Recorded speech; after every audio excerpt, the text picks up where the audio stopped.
ಗುರು ವಂದನಾ ಕಾರ್ಯಕ್ರಮ ಮತ್ತು ನಮ್ಮೆಲ್ಲರ ನೆನಪುಗಳನ್ನ ಮೆಲುಕು ಹಾಕೋದಕ್ಕೋಸ್ಕರ ಈ ಒಂದು ಆವರಣದಲ್ಲಿ, ನಮ್ಮ ಶಾಲಾ ಆವರಣದಲ್ಲಿ, ನಾವು ಓದಿರ್ತಕ್ಕಂಥ ಶಾಲಾ ಆವರಣದಲ್ಲಿ ನಮ್ಮೆಲ್ಲರ ನೆನಪುಗಳನ್ನ ಮೆಲುಕು ಹಾಕೋದಕ್ಕೋಸ್ಕರ ಸ್ನೇಹ ಸಮ್ಮಿಲನ ಕಾರ್ಯಕ್ರಮ.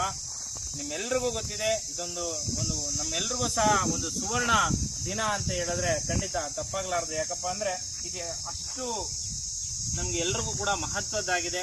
ನಾವೆಲ್ಲ ಬೆಳೆದಿರ್ತಕ್ಕಂಥ ಗಿಡಗಳಿದಾವೆ, ನಾವಿಲ್ಲೆಲ್ಲ ಬೆಳೆದಿರ್ತಕ್ಕಂಥ ಆಟ ಪಾಠಗಳನ್ನ ಆಡಿರ್ತಕ್ಕಂಥ ಕ್ರೀಡಾಂಗಣ ಇದೆ, ನಾವೆಲ್ಲ ಇಲ್ಲಿ ಟೆಸ್ಟ್ಗಳನ್ನ ಬರೆದಿದ್ದೀವಿ, ಕುತ್ಕೊಂಡು ಆಟ ಆಡಿದೀವಿ, ನೀರು ಕುಡಿದಿರ್ತಕ್ಕಂಥ ತಟ್ಟಿ ಇನ್ನೂ ಸಹ ಹಾಗೇ ಇದೆ, ನಾವು ಪಾಠ ಕಲ್ತಿರ್ತಕ್ಕಂಥ ರೂಮ್ಗಳು ಸಹ ಹಾಗೇ ಇದೆ. ಈಗೆಲ್ಲ ಹೊಸದಾಗಿ ಬದಲಾವಣೆಗಳಾಗಿದ್ದಾವೆ, ಇರ್ಲಿ ಪರವಾಗಿಲ್ಲ. ಆದ್ರೂ ನಮ್ಮೆಲ್ಲರ ನೆನಪುಗಳನ್ನ ಮರುಕಳಿಸೋದಕ್ಕೆ ಇದೊಂದು ಖಂಡಿತ ಒಂದು ಸುವರ್ಣ ಯುಗ ಆಗತ್ತೆ, ಸುವರ್ಣ ಕಾಲ ಆಗತ್ತೆ, ಸುವರ್ಣ ದಿನ ಆಗತ್ತೆ ಅಂತಕ್ಕಂಥ ಹೇಳ್ತಾ ನೀವೆಲ್ಲರೂ ಸಹ ಕಾತರದಿಂದ ಕಾಯ್ದಿರ್ತಕ್ಕಂಥ ದಿನ ಅದುವೇ 17ನೇ ತಾರೀಕು ಭಾನುವಾರ. ಆ ದಿನ ಪೂರ್ತಿ ಗುರುವಂದನ ಕಾರ್ಯಕ್ರಮ ಮತ್ತು ಸ್ನೇಹ ಸಮ್ಮಿಲನ ಕಾರ್ಯಕ್ರಮ ಇರುತ್ತೆ.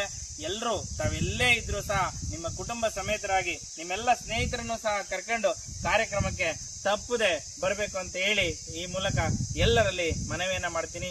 ಎಲ್ಲರೂ ಬಂದು ಕಾರ್ಯಕ್ರಮವನ್ನ ಯಶಸ್ವಿ